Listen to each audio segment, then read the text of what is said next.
यशोमती मैया के नंद लाला। चोर, तेरा इतना साहस, मेरी आंखों के सामने तुमने माखन चुराया। कान्हा, कहीं जानकी और सावित्री सत्य तो ना कह रही थी? नाना मैया जी, मैंने ना चुराया है, वो आया था। मूर्ख समझती है मुझे? तेरे मुख पे लगा माखन सारी कथा कह रही है।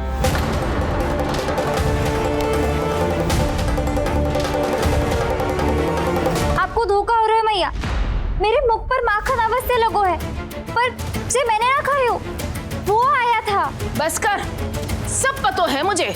सुबह से ही दृष्टि थी तेरी इस माखन पे। मैं सत्य कह रही हूँ मैया, मेरा विश्वास कीजिए। वो आया था और उसी ने माखन खायो है। वो आया था। अरे कौन आया था? कान्हा, कान्हा, कान्हा।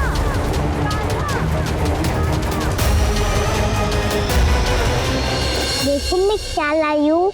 इसके लिए पकड़े जाने का संकट क्यों उठाया तुमने? तू ही तो कहता है कि लोग कभी ना करना चाहिए। अरे ये मेरे लिए थोड़ी ना है, ये हमारी टोली के लिए, हमारे सदस्य के लिए है। काहे भगवान धर्मराज?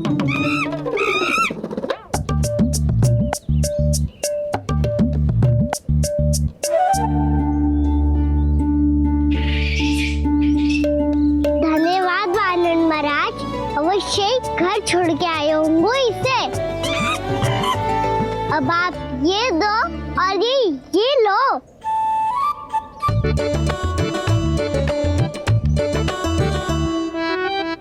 ये तो बहुत बुद्धिमान वानर है। बाल बराबर बज गया तो तनिक और भी न बुझा था तो बहुत कुटाई हो जाती। आपको शीघ्र ही कुछ करना होगा। सुलक्षणा चाची स्त्रियों की टोली बनाकर उस व्यापारी को अपना वचन देने निकल चुकी हैं। मैंने कहा था ना, सूर्यास्त होने से पहले आएंगे, सब आएंगी। क्या होगा है तुम सबको? हाँ, कोई भी कछु समझने को तैयार ही ना है। वहां वो सुलक्षणा से सभी के साथ उस व्यापारी को वचन देने जा रही है, और यहाँ तुम दोनों मेरे लल्ला पर, गोकुल के राजकुमार पर माखन चोरी का आरोप लगा रही हो। नारायण ही जाने अब क्या होगा गोकुल की स्त्रियों का। नारायण ही जाने अब क्या होगा गोकुल की स्त्रियों का। क्या हुआ प्रभु? किस सोच में डूब गए आप? कुछ कीजिए ना।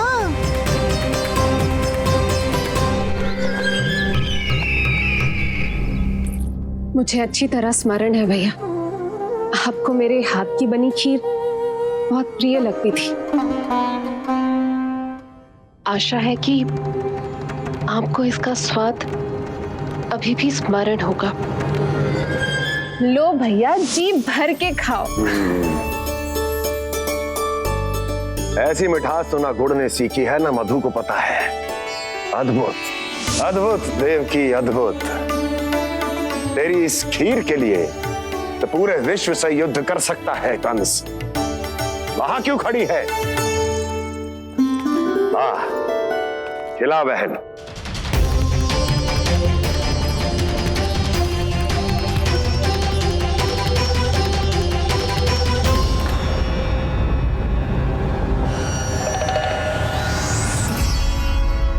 चिंता की आवश्यकता नहीं है भैया, मैंने कोई विष नहीं मिलाया। नहीं, खिला।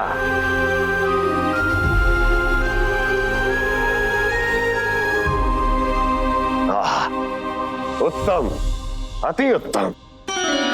वैसे इतना प्रेम अपने इस दुष्ट भाई पर कैसे? क्या हुआ देवकी? कहीं तू भयभीत तो नहीं हो गई कंस से? या इस असहाय चूहे की दशा देखकर तुझे ये आभास तो नहीं हो गया कि अब कंस से बचना असंभव है? उस विष्णु अवतार का भी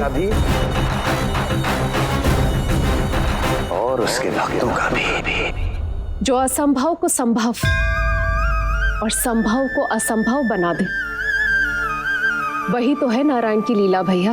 अरे देवकी, तेरा नारायण केवल कुछ असुरों की हत्या कर सकता है। उस असुर का क्या बिगाड़ेगा जो विकार बनकर उसी के भक्तों को भीतर से जकड़ ले। जो भक्त श्री नारायण की भक्ति में जकड़े हुए हैं, उन्हें नारायण इतनी सरलता से किसी विकार में नहीं पड़ने देंगे और ना ही उन्हें निराश होने देंगे।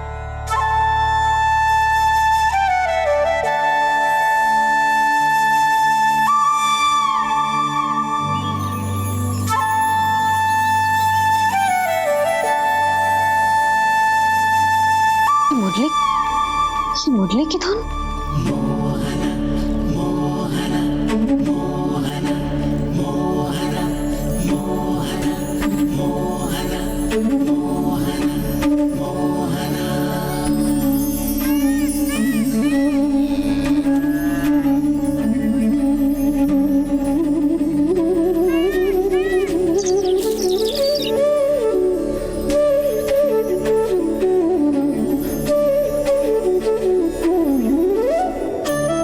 सुमति, सुना तुमने?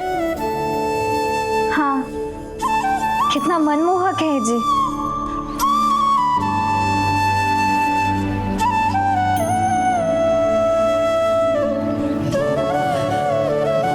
कान्हा,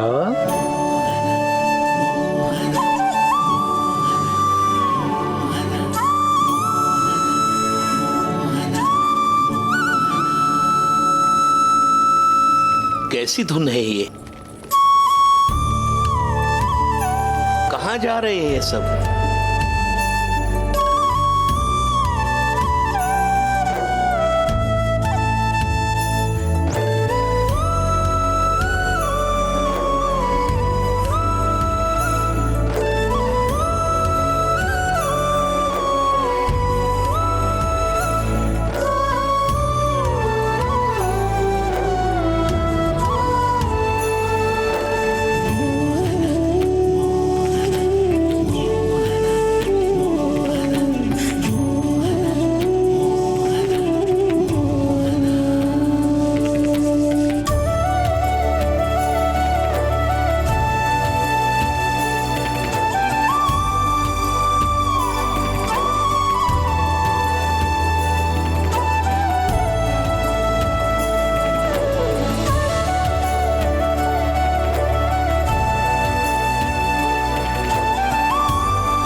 खीर तो केवल माध्यम था भैया। सत्य तो ये है कि मैं केवल आपको इतना बताने आई थी कि श्री नारायण अपने भक्तों को किसी न किसी तरह सही मार्ग अवश्य दिखाते हैं। नारायण उन्हें लोग तो क्या किसी भी जाल में नहीं फंसने देते। कभी नहीं। नारायण उन्हें लोग तो क्या किसी भी जाल में नहीं फंसने देते। कैसी लगी मेरी मुरली की धुन? अच्छी थी ना? आनंद आयो?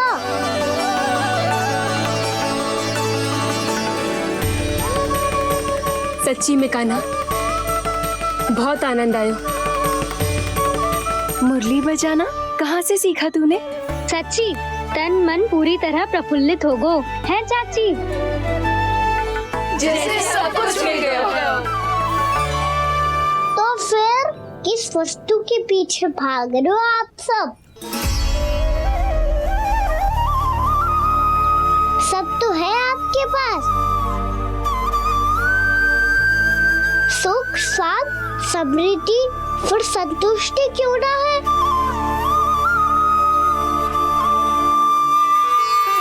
मेरा नन्हा सा कान्हा इतनी समझदारी की बात कर रहे हैं। अब जिस धन को पाने के लिए इतने आतुर वो आज मिलेगा तो सही,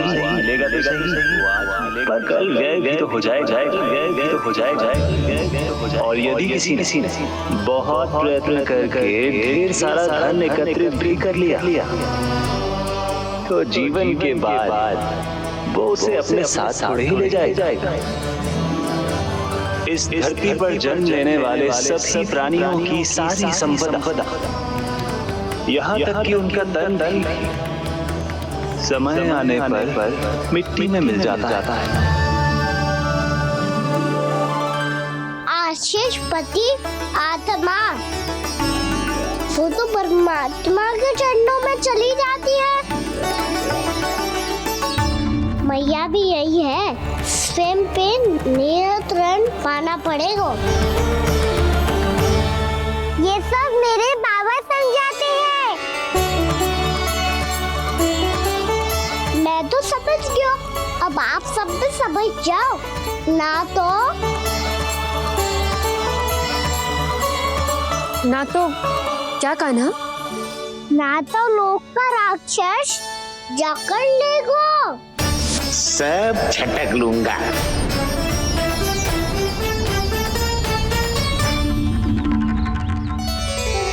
मैंने सही कहा ना बाबा? बात तो सही कह रहे हो है जी।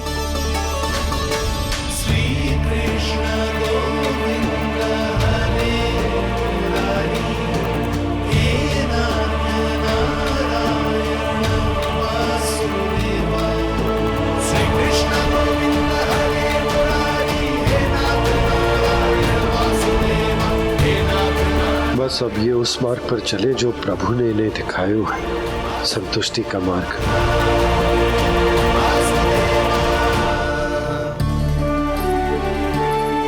ठहरो।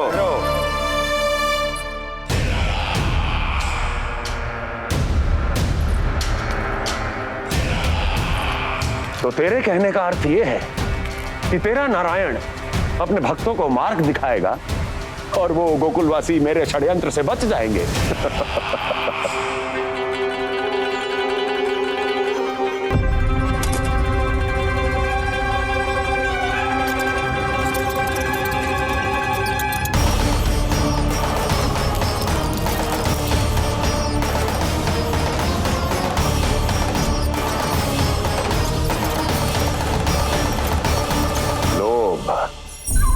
तेरा नारायण चाहे कितने भी मार्ग दिखा दे, किंतु जब व्यक्ति के भीतर लोभ बस जाए उसे तो स्वयं भगवान भी नहीं बचा सकता।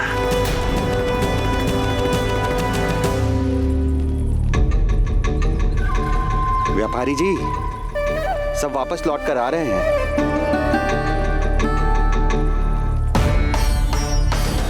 व्यापारी जी ये रुक क्यों नहीं रही हैं? ये सीधी ही चली जा रही हैं।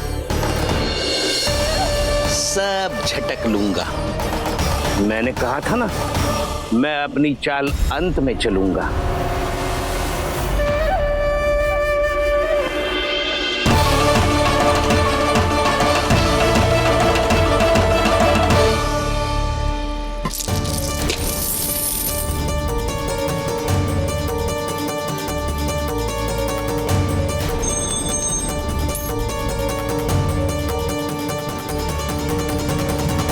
सिक्कों से भरे मटके यहाँ क्या कर रहे हैं?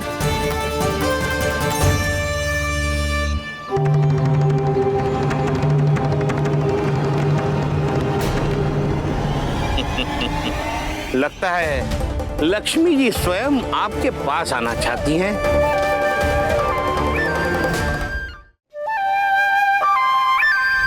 सब तो है आपके पास, सुख स्वाद समृद्धि, फिर संतुष्टि क्यों ना है? ऐसे मटकों में छुपा कर क्यों रखा है इन सिक्कों को? अरे पोटली में बांधिए, गोकुल वासियों को देना है कि नहीं? जाओ जाओ जाओ, चलो चलो, ये लो।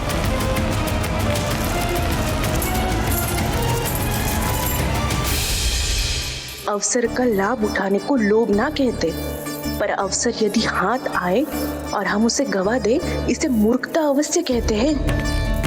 गोकुलवासी आपके साथ व्यापार नहीं करेंगे।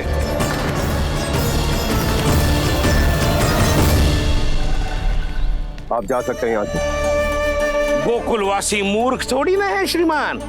ये लक्ष्मी घर पर आ रही है और वे द्वार कवाक्ष बंद करके घर में ही दुबक के बैठ जाए और लक्ष्मी से कह दे कि आप नहीं आइए। ये अच्छी तरह जानते हैं श्रीमान कि धन इनका जीवन बदल सकता है। पुरुषों को सुख, शांति, ऐश्वर्य सब प्राप्त हो सकता है और महिलाओं को मिल सकते हैं नए नए वस्त्र, तरह तरह के आभूषण, जो चाहे वो। व्यापारी जी सही कह रहे हैं। इनके साथ व्यापार करने में बुराई क्या है? एक छोटी सी बात समझ में ना आ रही है आपके? अगर किसी को आपके साथ व्यापार करना होता तो अभी तक यहाँ आ चुके हो। तो श्रीमान, आप अपना समय व्यर्थ कर रहे हैं। अच्छा होगा कि आप शीघ्र यहाँ से चले जाएं। हाँ हाँ, मैं जा रहा हूँ श्रीमान, लेकिन ये सब लोग जानते हैं कि जीवन का सुख धन से होता है और मैं वही बांटने यहाँ आया हूँ। मुझे क्या पता था कि यहाँ के समृद्ध राज दरबार के लोग आम गोकुलवासी को समृद्ध होने देना ही नहीं चाहते। देखिए सेवकों, सारे सिक्के समेट लो, चलो। यहाँ किसी को लक्ष्मी जी का आशीर्वाद चाहिए ही नहीं। उठाओ।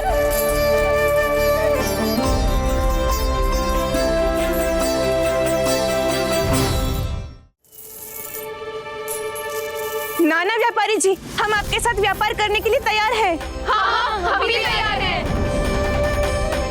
सुलक्षणा? हाँ हाँ व्यापारी जी, हम दोनों भी तैयार हैं। हम सबको आपके साथ व्यापार स्वीकार है।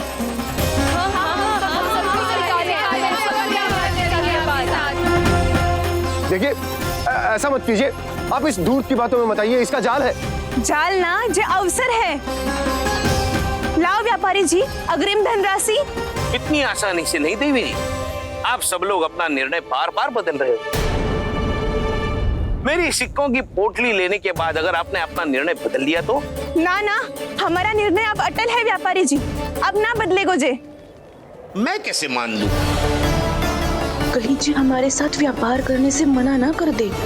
कछु भी करके इन्हें विश्वास दिलाना पड़ेगा। हमने एक बार कह दिया तो अब हम पीछे ना हटेंगे व्यापारी जी। आप जो बोलेंगे हम वो करने को तैयार है। तो फिर लीजिए अपने आराध्य श्री नारायण के नाम की शपथ। आज से जितना भी दूध, दही, घी, माखन आपके यहाँ उत्पन्न होगा वो आप सिर्फ मुझे और केवल मुझे ही देंगे। नहीं सुलक्षणा, मैं श्री नारायण को साक्षी मानकर जब प्रण लेती हूँ कि आज से जितना भी दूध, दही, माखन मैं बनाऊंगी वो केवल आपको ही दूंगी।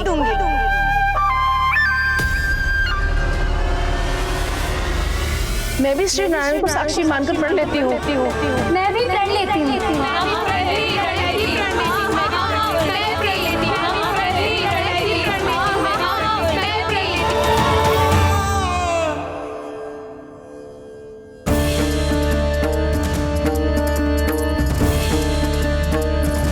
गांव वालों को समझाने के चक्कर में बहुत बड़ी भूल कर दी मैंने।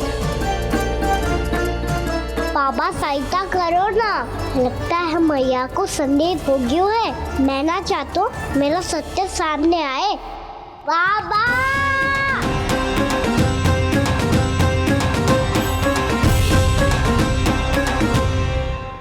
यशोदा, क्या होगा? क्या होगा? देखो ना आपने कैसी मधुर मुरली बजाई है हमारे कान्हा ने। अच्छा, कितनी बड़ी बड़ी बातें कर रहा है। ये कोई सामान्य बात है? बाबा संभालो। सामान्य बात ही तो है यशोदा।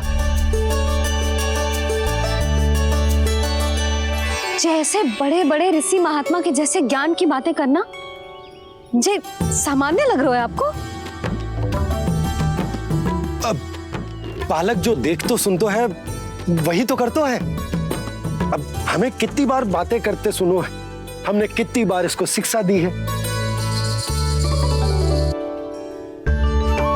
और अब तो यशोदा जे बाहर भी जाने लगो है, कितने नए नए व्यक्तियों से मिल तो होगो, नई नई बातें सीख तो होगो, है कि ना? सही कही थी जी आपने, बालकों का विकास घर पे बैठने से ना हो सकता। जी देखो, आज घर से बाहर निकलते ही कैसे सयाना हो गया मेरा लल्ला।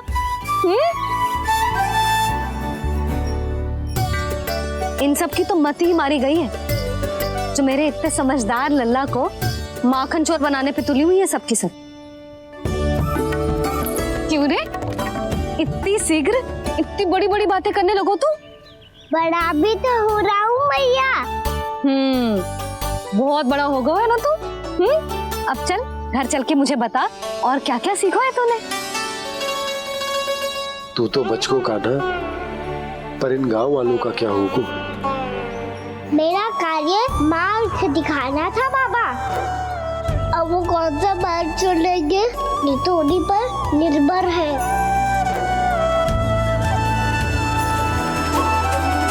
पहले आपने समझाओ, फिर मैंने समझाओ, अब तो कान्हा ने भी प्रवचन दे दियो। आशा है अब उनके समझ में आ जाएगी। किसी को कछु समझ में ना आए बहू। उस दूर के सिक्कों की खनक ने सबको अंधा और बहरा बना दिया। सबने श्री नारायण के नाम का प्रण लेकर उसे वचन देती हो। अब से अपना सारा दूध, दही, माखन सब कुछ केवल और केवल उस व्यापारी को ही देंगे। जिन्हें मैया भी नहीं समझा पाई, उन्हें तो नारायण भी नहीं समझा सकते